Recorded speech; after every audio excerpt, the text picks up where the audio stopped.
Երբ խոսում ենք մարդու ծագման մասին, շատերը պատկերացնում են ուղիղ գիծ, կապիկ, որը նստած է ծառի վրա, ապա հանկարծակի իջնում է, ուղղվում ու դառնում մարդ։ Սակայն գիտությունը երբեք այդպես չի նկարագրել։ Էվոլյուցիան աստիճաններով բարձրանալու գործընթաց չէ։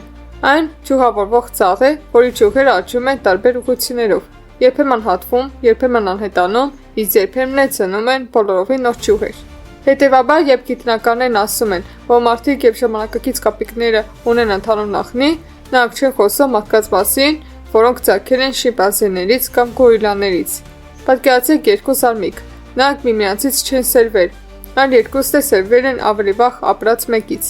Մարդիկ եւ կապիկները գտնվում են բացարձականապես նույն իրավիճակում։ Մենք երկու տարբեր ճյուղեր ենք, որոնք աճում են նույն հին բնից։ Այդ ընդհանուր նախնին վաղուց անհետացել է, բայց հետքերը թողել ոչ միայն բառացողների գրառումներում, այլ նաև մեր անատոմիայում, մեր կենսաքիմիայում, մեր գեներում, մեր նյարդային համակարգի կառուցվածքում, մեր վարքագծի ձևերում։ Ինչու է այս թեման կարևոր, որովհետև մարդու ծագումը հասկանալը նշանակում է մարդկությանն ինքնին հասկանալ։ Սա նսեմացնելու կամ բարձրացնելու փորձ չէ, այլ պարզապես ցանկություն է հասկանալու, թե ինչու ենք մենք ստեղծված այնպես, ինչպես կանք։ Ինչու ունենք այս աչքերը, այս մատները, այս ողնաշարը։ Ինչու ենք տառապում որոշակի հիվանդություններից։ Ինչու է մեր ուղեղը գործում որոշակի ձևով։ Այս ամենը մեր էվոլյուցիոն ուղու հետքերն են, եւ որքան լավ ենք հասկանում այս ուղին, այնքան լավ ենք հասկանում ինքներս մեզ։ Գիտությունը երկար ճանապարհ է անցավ, մինչև կարողացավ հստակորեն խոսել ընդհանուր նախնու գոյության մասին։ Եվ այսօր դա կենսաբանության մեջ ամենահաստատված փաստերից մեկն է։ Սա գիտական կարծիք չէ, որը կարող է հերքվել ցանկացած պահի։ Այդ տվյալների լայն սակվածի արդյունք։ Բռնցքներում, գեներում, սահմանային զարգացման մեջ, համեմատական անատոմիայում նույն օրինաչափությունն է ի հայտ գալիս ամենուր։ Եվ որքան խորանում է գիտությունը, այնքան ավելի են այս տվյալները հաստատում միմյանց։ Ողջույն, ձեր հետ այսպերկն է։ Այս տեսանյութում կուսումնասիրենք, թե ինչպես է էվոլյուցիան գործում եւ ինչու են գիտական արդյունքները այդքան հուսալի։ Բաժանորդագրվեք այսպես կալիքին եւ մենք սկսում ենք։ Ինչ է նշանակում ունենալ ընդհանուր նախնի։ Միջև ապացույցներին անցնելը մենք պետք է հասկանանք, թե իրականում ինչ է նշանակում ընդհանուր նախնի տերմինը գիտական իմաստով։ Այստեղ որևէ միստիկ կամ իդեալիստական գաղափար չկա։ Ընդհանուր նախնի պարզապես մի օրգանիզմ է, որը գոյություն է ունեցել անցյալում եւ առաջացել է երկու կամ ավելի սերունդների տոհմածառեր։ Չկան ցատկեր, չկան վերափոխումներ մեկ ժամանակակից ձևից մյուսին։ Միայն դանդաղ աստիճանական փոփոխություններ պոպուլյացիաներում։ Էվոլյուցիոն առումով ընդհանուր նախնին այն կետն է, երբ մեկ պոպուլյացիա բաժանվել է երկու մասի։ Մեկը սկսել է կուտակել որոշակի փոփոխություններ, մյուսը այլ։ Ժամանակի ընթացքում տարբերությունները այնքան է շատացել, որ դրանք զարգացել են դառնալով երկու տարբեր տեսակներ։ Միլիոնավոր տարիների ընթացքում այդ տեսակներից յուրաքանչյուրը կարող էր առաջ բերել տասնյակ նոր տոհմածառեր, մինչդեռ որոշները ոչնչացան առանց սերունդ թողնելու։ Ահա թե ինչու ժամանակակից կապիկները մեր անցյալը չեն, նրանք մեր էվոլյուցիոն զարմիկներն են, որոնք ունեցել են իրենց սեփական ուղին։ Գիտությունը կարող է վերականգնել այս ընդհանուր նախնիներին ոչ միայն ոսկորներից, այլև գենետիկայից։ Օրինակ մարդկանց եւ շիմպանզեների ԴՆԹ-ն համեմատելով մենք կարող ենք մոտավորապես որոշել, թե երբ են նրանց տոհմածառները տարանջատվել, որ գեներն են փոխվել եւ որոնք են մնացել նույնը։ Մենք չենք կարող բացասիորեն վերականգնել նախնու արտաքին տեսքը, բայց կարող ենք ասել, թե ինչ տեսակի արարած էր այն։ Ծառաբնակ, սոցիալական շարժվող ճյուղերի երկայնքով, ճարպիկ ձեռքերով, լավ տեսողությամբ, բարդ վարքագծով եւ զարգացած նյարդային համակարգով։ Մենք նույնիսկ կարող ենք որոշել նրա մոտավոր բնակավայրը՝ Աֆրիկայի արևադարձային անտառները։ Կարևոր է հասկանալ ընդհանուր նախնին մեկ անհատ չէ, դա մի ամբողջ պոպուլյացիայի, մի ամբողջ տեսակ։ Եվ այս պոպուլյացիայի մեջ ապրել են 100 հազարավոր անհատներ, որոնցից յուրաքանչյուրը ցուցաբերել է նույն տարբերակներ նորմալ ցանկացած կենսաբանական համակարգի համար։ Նրանցից ոչ մեկը չէր զգացել, որ մարդ է դառնում կամ կապիկ է դառնում։ Էվոլյուցիան նպատակ չունի, այն չի շարժվում դեպի որևէ իդեալի։ Այն պարզապես կուտակում է այն փոփոխությունները, որոնք օգտակար են եղել որոշակի պայմաններում։ Ընդհանուր նախնու այս պատկերը բացտացավ միայն այն ժամանակ, երբ կենսաբանությունը դադարեց էվոլյուցիան դիտարկել որպես սանդուղք։ Գիտությունը սկսեց իր առջև տեսնել ճյուղավորված համակարգ, որտեղ տեսակները տարանջատվում են, հատվում են, որտեղ չկա մեծ կամ փոքր տեսակներ, որտեղ Homo sapiens-ը արարչագործության գագաթնակետը չէ, այլ պարզապես միջուկ, որը պարբերաբար եւ պատահաբար հաջողության հասավ։ Եվ սա նորմալ սթափ գիտական պատկեր է։ Մինչ կխոսեք ապացույցներից, գրեք մեկնաբանություններում, թե ինչ փաստեր գիտեք, որոնք հաստատում են, որ մարդու կապիկները ունեցել են մեկ ընդհանուր նախնի։ Բրածոները հետքեր են, որոնք չենք կարող անտեսել։ Բրածոները անցյալի լուսանկարները չեն, այլ շատ երկար ֆիլմի կադրեր, կադրերի միջև եկած բացերով։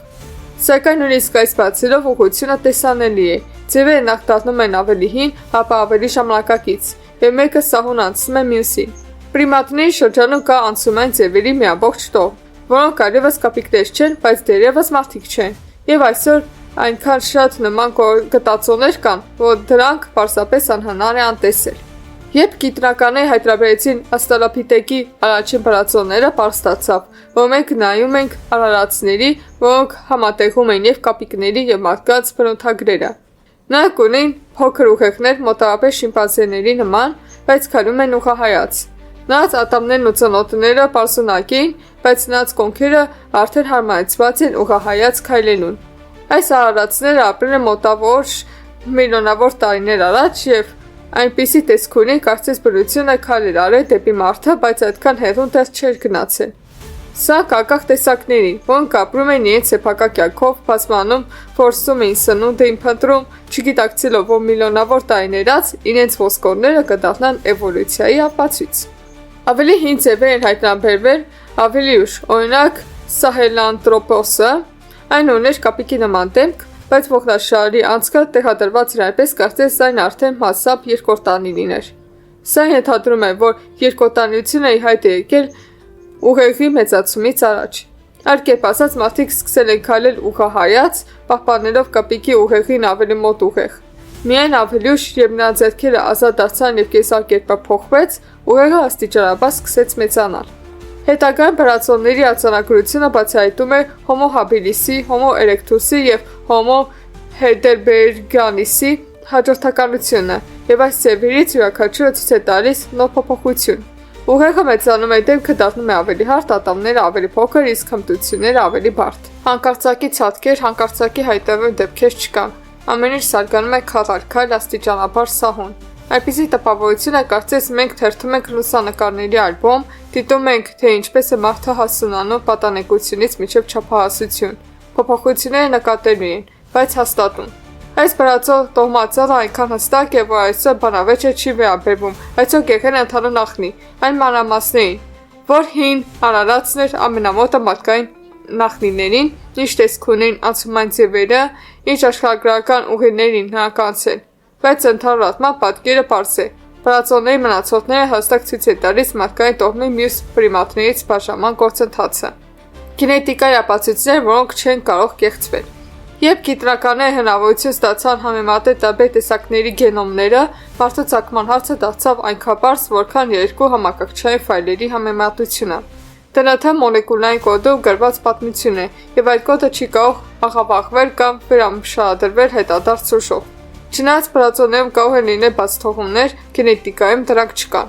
Երբ մարդու գենոմը համեմատվեց շիմպանզեի գենոմի հետ, պարզվեց, որ դրանք մոտավորապես 98-ից 99% նույնական են։ Նույնիսկ եթե մենք ատեսենք գրավիչ ցուցանիշը եւ դիտարկենք միայն ամենախիստ հաշվարկները, նմանության մակարդակն այնքան բարձր է, որ այն չի կարող բացատրվել որևէ այլ բանով, քան ընդհանուր նախնին։ Այստեղ ոչ մի արտաքին նմանությունը դեռ չի խաղում։ Մենք խոսում ենք նուկլեոտիդային հաջորդականությունների համընկման մասին։ Եթե մարդիկ առաջնային անկախ, այս կոդը բոլորովին այլ տեսք ունենար։ Գենետիկան ոչ միայն ցույց է տալիս, որ մենք ազգակից ենք, այն բացահայտում է այն պահը, երբ տոհմածալները տանջատվել են։ Մոլեկուլային ժամանակացույցերը ցույց է տալիս մեզ հաշվարկել այն ժամանակը, երբ երկու տեսակները դադարեցին խաչասերվել եւ սկսեցին առանձին զարգանալ։ Մասկաչ եւ շիմպանզեների դեպքում դա մոտավորապես 6-ից 7 միլիոն տարի առաջ էր։ Հենց այդքան ժամանակ է պահանջվում, որպեսզի ԴՆԹ-ում նկատվող տարբերությունները կուտակվեն։ Կա եւս մեկ մանրուք, որը հաճախ թերագնահատվում է։ Մարդիկ ունեն կեղծ գեներ, ԴՆԹ-ի հատվածներ, որոնք մի ժամանակ ֆունկցիոնալ են, բայց ի վերջո դադարեցին գործել։ Այս կեղծ գեների մեջ որոշները նույնական են կապիկների ոչ ֆունկցիոնալ գեներին։ Այնպես է, կարծես Երկու տարբեր մարդիկ նույն տպագրական սխալը շահանգել են հին ընտանեկան գրքից։ Ուղղակի համընկնումն անհնար է, դա ընդհանուր նախտու ուղղակի ապացույց է։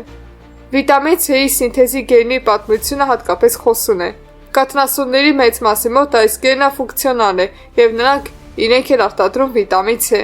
Մարդկանց մոտ այն անջատված է, իսկ շիմպանզեների մոտ նույն մուտացիան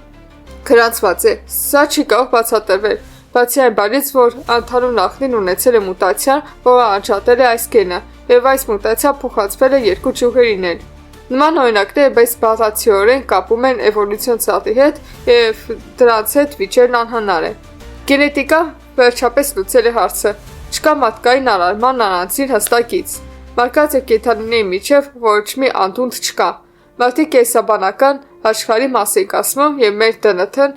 այդ մասին ավելի հստակ է խոսում, քան ցանկացած բրածո։ Անատոմիա և ֆիզիոլոգիա, մարմինը չի կարող ստել։ Եթե մենք չունենանք բրածոներ կամ գենետիկա, միայն մարդու մարմնի կառուցվածքը բավարար կլիներ մեզ ասելու, թե ովքեր են մեր նախնիները։ Մարդու անատոմիան կազմված է այնպես, որ բազմաթիորեն կոչվում է մեր ազգակցական կապի մասին այլ պրիմատների հետ։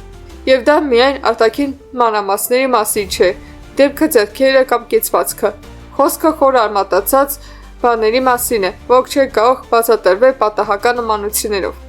Ուսի գոտու կառուցվածքը, ձեռքի ձևը, դաստակի կառուցվածքը, բութ մատի արտկայությունը, այս ամենը բացարձակապես պրիմատական է։ Բութ մատը հակադիր է և ձեռքի մկանները կառուցված է գրեթե նույնականորեն, ինչ շիմպանզեների և գորիլաների մկանները։ Նույնիսկ ջլերի նախշերը նույնն են։ Սա համընկնում չէ, սա դիզայն է, որը շարունակվել է նույն հին կառուցվածքից։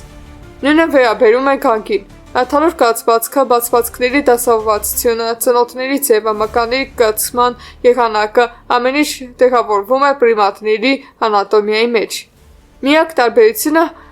համամասնություններն են։ Մարդկանց մոտ ուղեղի պատյանը մեծանում է, հոգերի ակոսները փոքրանում, իսկ դեմքի ձևը փոխվում, սակայն հիմնական կառուցվածքը մնում է նույնը։ Դա նման է հեռախոսի մոդելի փոփոխությանը, մարմինը դարձել ավելի բարակ, էկրանը ավելի մեծ, բայց հիմքում ընկած սկզբունքը դեռևս նույնն է։ Մեկ այլ օրինակ է ողնաշարը։ Մարդիկ ունեն էսաձև ողնաշար, որը հարմարեցված է ուղղահայաց քայլելուն, բայց ողնաշարը ինքնին պահպանում է իր պրիմատական կառուցվածքը։ Սա նոր համակարգ չէ, որը ստեղծվել է զրոյից։ Սա վերաձևավորված քառոտանի համակարգ է, որը հարմարեցված է երկոտանի քայլելուն։ Այս վերաձևավորման պատճառով մենք տառապում ենք ճոխվածքներից, օսթեոխոնդրոզից և մեջքի ստորին հատվածի ցավից։ Եթե մարդիկ նախագծված լինին իդեալականորեն ուղղահայաց քայլելու համար, ողնաշարը կնախագծվեր այլ կերպ, բայց այն կազմված է շարակված մասերից, այլ ոչ թե նորից։ Նույնիսկ այնպիսի փոքր մանրամասներ, ինչպիսիք են դեմքի մկանները, բացահայտում են մեր անցյալը։ Մարդիկ ունեն 17 մկան, որոնք պատասխանատու են հույզերի արտահայտման համար և դրանցից գրեթե բոլորը նույնական են կապիկների մկաններին։ Դրանք մեզ մոտ ավելի զարգացած են, բայց հիմքում ընկած կառուցվածքը մնում է նույնը։ Մենք շփոթում և խոշորվում ենք գրեթե նույն կերպ, ինչպես շիմպանզեները։ Սիրտը, արյան անոթների կառուցվածքը, մկանները, շնչառության ռեժիմը, նույնիսկ ձայնալարերը, այս բոլորը պրիմատական են։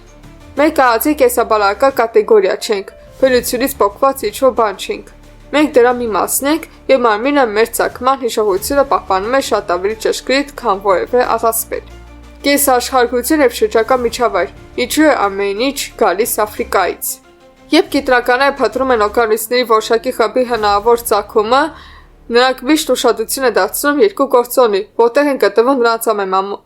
ամենամոտ ազգականները և ինչ պայմաններ են անհրաժեշտ նրանց գոյատևման համար։ Մարդկանց դեպքում ամեն ինչ պատրանշում է մեկ տարածաշրջան՝ Աֆրիկան։ Ոչ թե որովհետև հարմար է բացատրել, այլ որովհետև տվյալները տանում են Աֆրիկա։ Մարդկանց վաղ նախնիների հետ կապված բոլոր բրածոները հայտնաբերվել են Աֆրիկայում։ Ամենահին 7-ից 4 միլիոն տարեկանները նույնպես հայտնաբերվել են Աֆրիկայում։ Դրանց թվում է Շահելանտրոպուսը, Օրորինիուսը և Ադիպիֆեկուսը։ Ավելի ուշ անցումային ձևերը աստրալոպիտեկը նույնպես հանդիսանում է և հանդիպել է Աֆրիկայում, և վաղ հոմոն նույնպես Աֆրիկայում։ Ժամանակակից պրիմատները մարդկանց ամենամոտը կապվածները, շիմպանզեները և գորիլաները նույնպես ապրում են Աֆրիկայում։ Սա նշանակում է, որ այստեղ է գտնվել հին պոպուլյացիան, որտեղ տեղի ունեցել տոհմային բաժանումը։ Այս եզրակացությունը ապրիորի չի արվում, այն բխում է տեսակների բաշխումից։ Էվոլյուցիայի մեջ հազվադեպ է պատահում, որ ընդհանուր նախնին ապրի մեկ վայրում, իսկ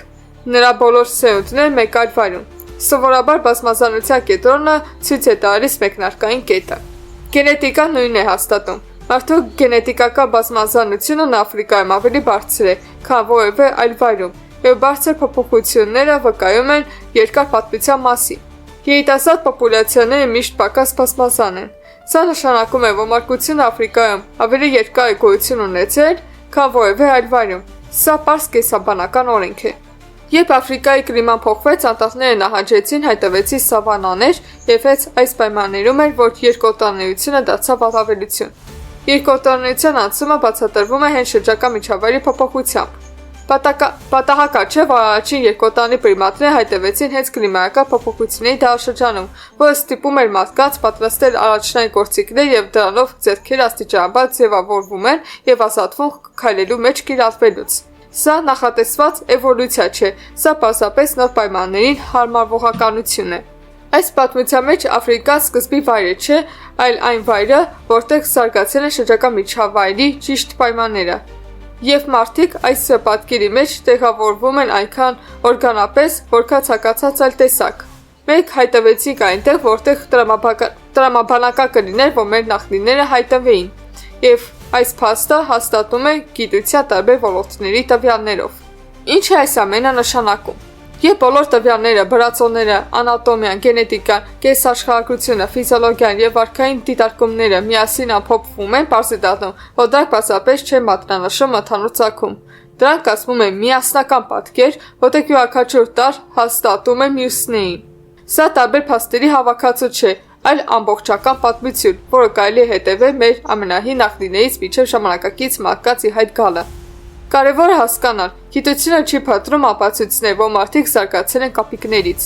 Գիտությունը պարզապես ուսումնասիրում է անցյալը եւ բոլոր առարկաների արդյունքները բնականաբար համընկնում են։ Մարդկանց եւ պրիմատների միջև հարաբերությունները տեսություն չեն ենթադրության իմաստով, այլ տեսություն գիտական իմաստով, բացատրություն, որը հիմնված է փաստերին այն շրջանակի վրա։ Եվ այս փաստերը բնույթով այնքան բազմազան են, որ անհնար է պատկերացնել, որ դրանք պատահականորեն համընկնում են։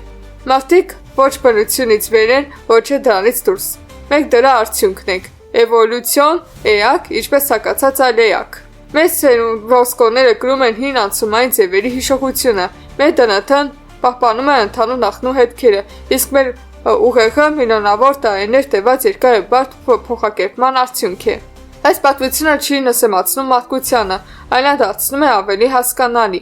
Այն ցույց է տալիս, որ մենք երկար ճանապարհորդության արդյունք ենք, որտեղ յուրաքանչյուր մարուկ, յուրաքանչյուր փոփոխություն, յուրաքանչյուր հարմարվողականություն ավելի մեծ բնական գործընթացի մաս է կազմել։